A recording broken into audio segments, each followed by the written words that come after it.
So today we are doing smash burgers for a few reasons. One, because they're delicious. Two, because they're one of the quickest things you can do on a grill because it's insanely hot and humid here in Georgia right now. It sucks outside. Also, Adam's porch is done. You saw it under construction in the last video, and that's true. Oh, so we finished it. So yeah, they finished it. Since the last video, they've added a pool. It took a while to dig, but yeah. You know that I'm ready now because I'm wearing this apron. What's great about this? It's lunchtime. You want to make a quick smash burger. You don't even have to put your pants on. That's right. No pants required. I mean, today I am. Anyway, so we're gonna do smash burgers today. Here's the thing. I've had some difficulties with burgers, so I don't really like doing burgers on an open flame. I haven't figured out how to do them great yet because I feel like I get flare-ups all the time. The burgers shrink into like tiny little meatballs.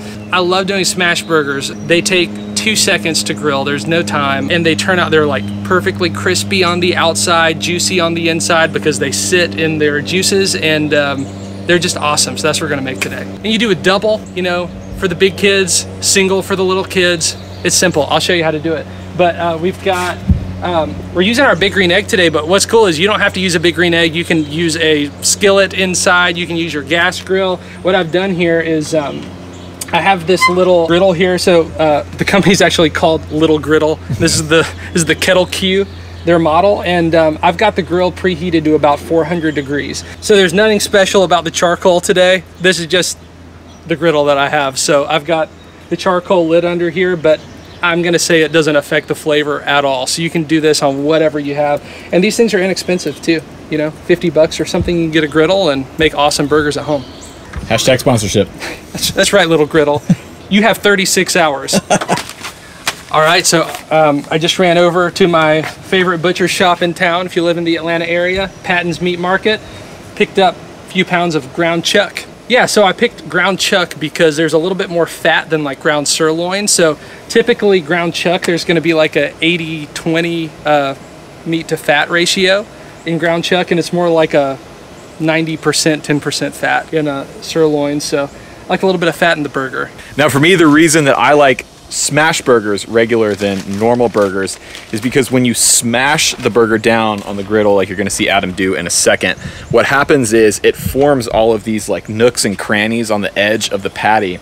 And since there's a higher fat content in the ground chuck than normal ground beef, it essentially like fries the patty in its own fat. So it gets nice and crispy on the outside. You get a nice sort of crust like we did in the steak last week. So it's a beautiful thing. It's a beautiful thing. I couldn't have said it better myself. You're like the science guy. Yeah, that's my role here. I'm the science guy. You teach us why things are good.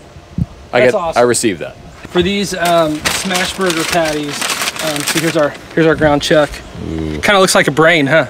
Just unnecessary.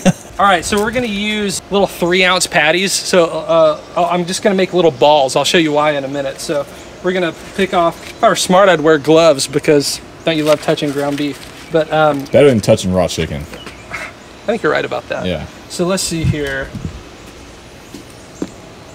Feel like this scale is wrong. I mean, there's just ain't no way.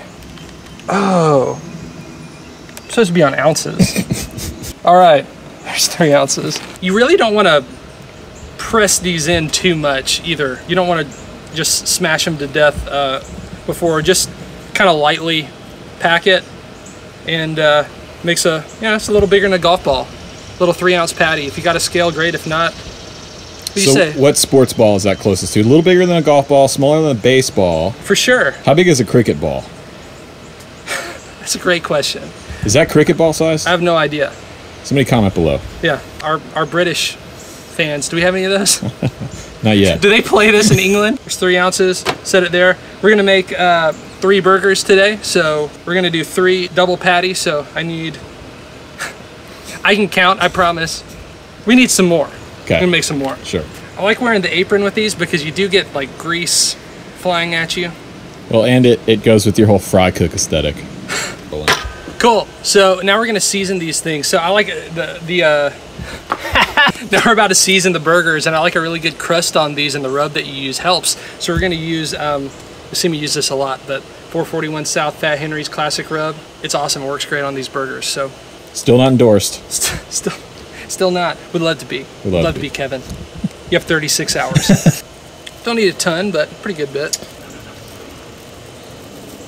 So we got our potato rolls. I like using these too because they're a little bit smaller, because these aren't huge burgers that we're making here. So they're a little bit smaller. They're just really soft on the inside, and we're gonna toast them on the griddle, and they brown up really, really well. So I like using them. They're not my favorite bun for all burgers, but for these, definitely. Hey, and by the way, these are simple burgers too. There's some burgers that you want to pile high with ingredients, but in my opinion, a smash burger like this, I like American cheese, ketchup, mustard, and pickles, and that's it. It's simple, but it's so good. Let the meat do the talking. The meat is trying to speak. Let it speak. Got my spatula here for flipping and smashing. And I've got a little bit of canola oil. You almost don't need it because there's a lot of fat in these burgers, but I like using these little squirt bottles too, little cheap squirt bottles. Just spray a little bit on the grill, spread it around. I'm using canola oil too. Olive oil can burn quicker, and canola oil, I guess, has a higher smoking point. Smoking point. Yeah. That's what it's called. Yeah. So it's also an inert oil, which means it holds together better than olive oil. Olive oil breaks down. So you don't want to use olive oil for something like this because olive oil has a really low smoking point, which means that it breaks down at a much lower temperature. If you've ever tried to fry something up with olive oil, you know this. And so it is not a good smoky flavor. Some smoky flavors are good.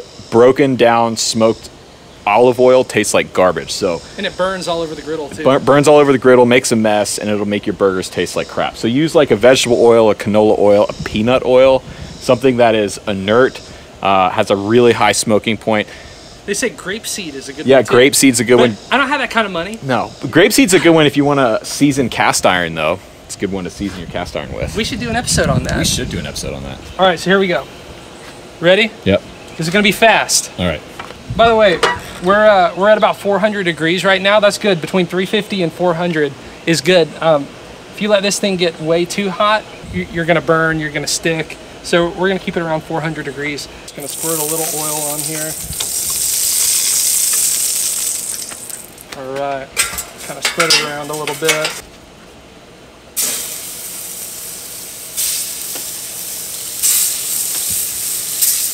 I'm just gonna start smashing them. And you really wanna get these things as thin as you can. I mean, you really put some muscle into it. So here we go. Kind of really smash it out, press it out.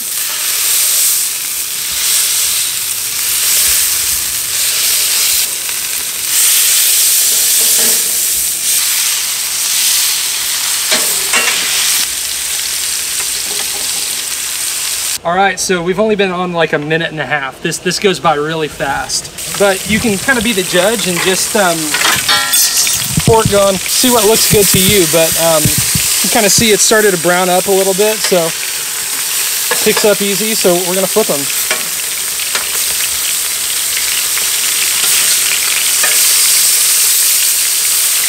And knock a little of this grease out of the way. That's awesome. Yeah. You can see the surface is browning up a little bit. These are going to be good. So they really are about done. So we're going to go ahead and throw our slices of American cheese on here. Let it melt. Let the other side cook just for a few seconds, really. I like American cheese on these. It just feels right for these little guys. Whew. There you go. Lovely. Gosh, it smells amazing. I'm gonna go ahead and pull them. So make our stacks here. So I'm just gonna go ahead and double them up right on top of each other on the griddle. Look at that. That was a good one right there. Little smash burgers. So we're gonna go ahead and toast our buns, and this happens really, really fast. So let's see here. Go ahead and put them on.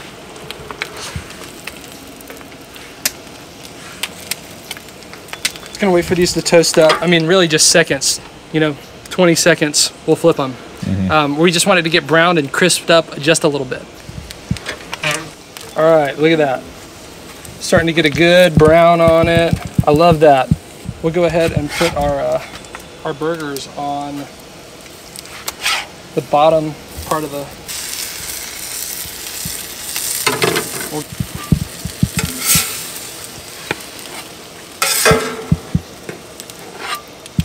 Like I mentioned, these are really simple. So what we're gonna do here, I'm just gonna do a little bit of ketchup, a little mustard, and we'll just put the tops on them there.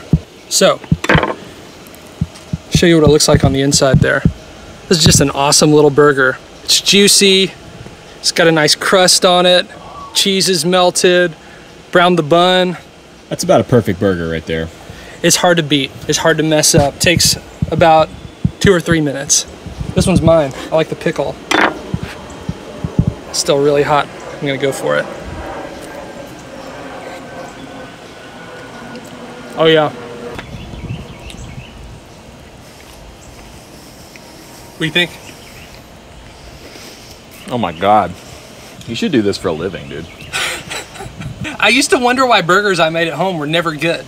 When I was just grilling them on the grill. Then I realized that all my favorite burger joints are cooking on a griddle, stainless steel top like this.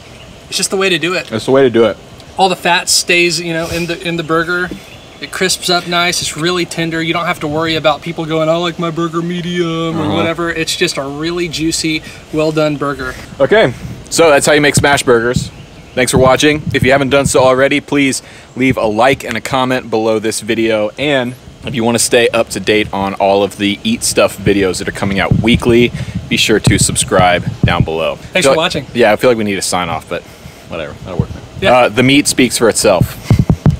Let the meat speak. Let the meat speak.